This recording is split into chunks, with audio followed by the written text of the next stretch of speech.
Hi hello ನಮಸ್ಕಾರ. ನಾನು ನಿಮ್ಮ ಮನೆ ಮಗಳು ಶ್ರವಂತಿ. ನಾನು ಇಲ್ಲಿ ಮಾಡ್ತಾ ಇರೋದು ಬೆಂಡೆಕಾಯಿ ಪಲ್ಯ.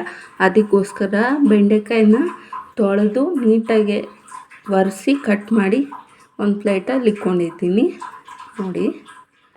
ಆಮೇಲೆ ಇನ್ನೊಂದು ಕಡೆ ಒಂದೆರಡು ಗಡ್ಡೆ ಈರುಳ್ಳಿ ಕಟ್ ಮಾಡಿದ್ದೀನಿ, 1 ಟೊಮೆಟೊ, ಸ್ವಲ್ಪ ಕೊತ್ತಂಬರಿ,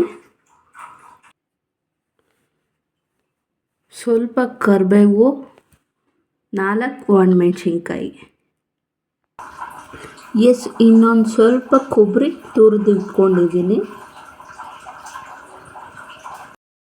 ಎಣ್ಣೆ ಹಾಕಿದ್ದೀನಿ, ಸಾಸಿವೆ ಸಿಡಿತಾ ಇದೆ, ಸ್ವಲ್ಪ ಜೀರಿಗೆ,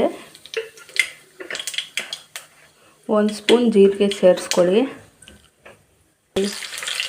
ಈರುಳ್ಳಿ ಸೇರಿಸ್ತಾ ಇದ್ದೀನಿ ಹುರ್ಕೊಳ್ಳೋಕ್ಕೆ.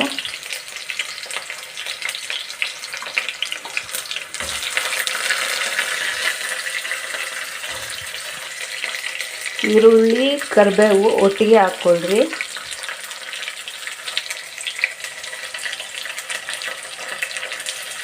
ಇದನ್ನು ಹುರಿಯೋಣ ಚೆನ್ನಾಗೆ.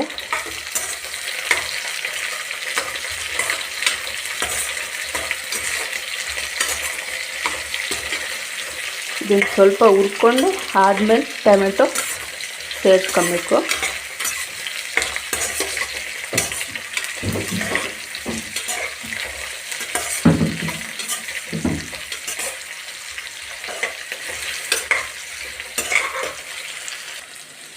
ಈಗ ನಾನು ಟೊಮೆಟೊನೂ ಸೇರಿಸ್ತಾ ಇದ್ದೀನಿ.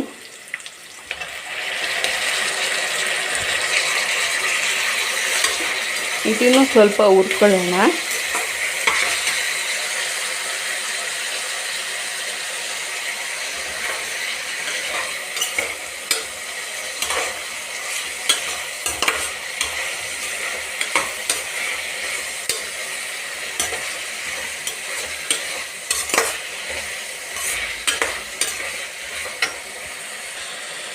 ಒಣಮೆಣ್ಸಿನ್ಕಾಯಿ ಸೇರಿಸಿದೆ ಆಗಲೇ, ಆಗ ನಿಮ್ಗೆ ಹೇಳಲಿಲ್ಲ ನೋಡಿ.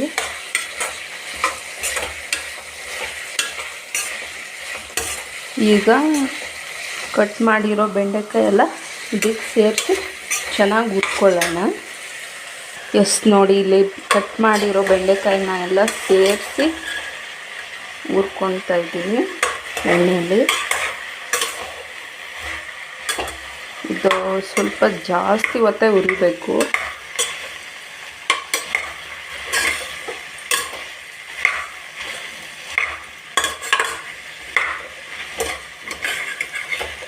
ಯಾರಿಗೆಲ್ಲ ಬೆಂಡೆಕಾಯಿ ಪಲ್ಯ ಅಂದರೆ ಇಷ್ಟ ದಯವಿಟ್ಟು ಕಮೆಂಟ್ ಮಾಡಿ.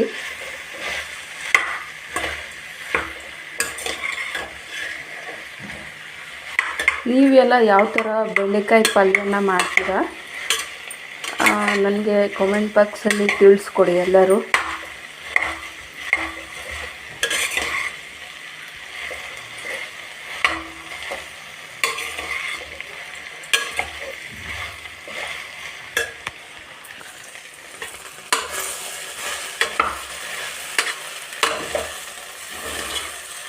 ಈ ಬೆಂಡೆಕಾಯಿ ಹುರಿತಾ ಸ್ವಲ್ಪ ಕಡಿಮೆ ಆಗುತ್ತೆ ನೋಡಿ ಕ್ವಾಂಟಿಟಿ.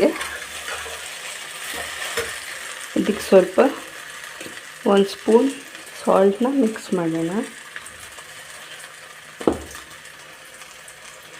ಎಷ್ಟು ಸಾಕು ಉಪ್ಪು.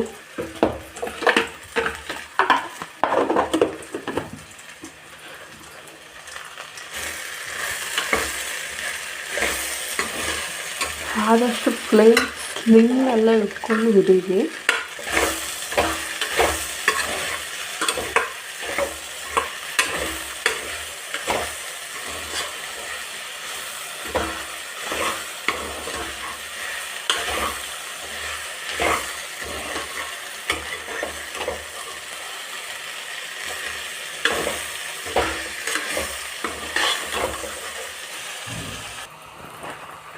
ಈಗ ನಾನು 1 ಸ್ಪೂನ್ ಸಾಂಬಾರು ಪೌಡ್ರ್ ಆ್ಯಡ್ ಮಾಡ್ತಾಯಿದ್ದೀನಿ.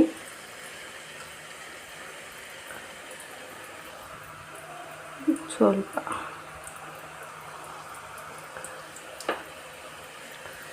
ಓಕೆ, ಇದನ್ನು ಚೆನ್ನಾಗಿ ಒಂದು ಮಿಕ್ಸ್ ಕೊಟ್ಬಿಟ್ಟು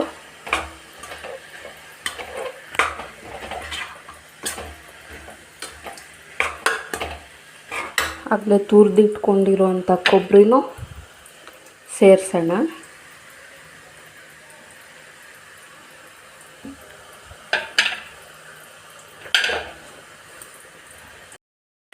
ಫೈನಲ್ ಆಗಿ ಕೊತ್ತಂಬರಿ ಸೊಪ್ಪು ಆ್ಯಡ್ ಮಾಡ್ತಾಯಿದ್ದೀನಿ. ಅಷ್ಟೇ, ಮುಗೀತು.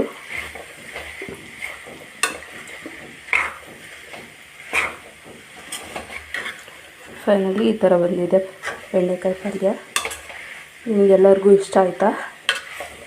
ಇಷ್ಟ ಆದರೆ ನೀವು ಮನೇಲಿ ಟ್ರೈ ಮಾಡಿ ಇದೇ ಥರ.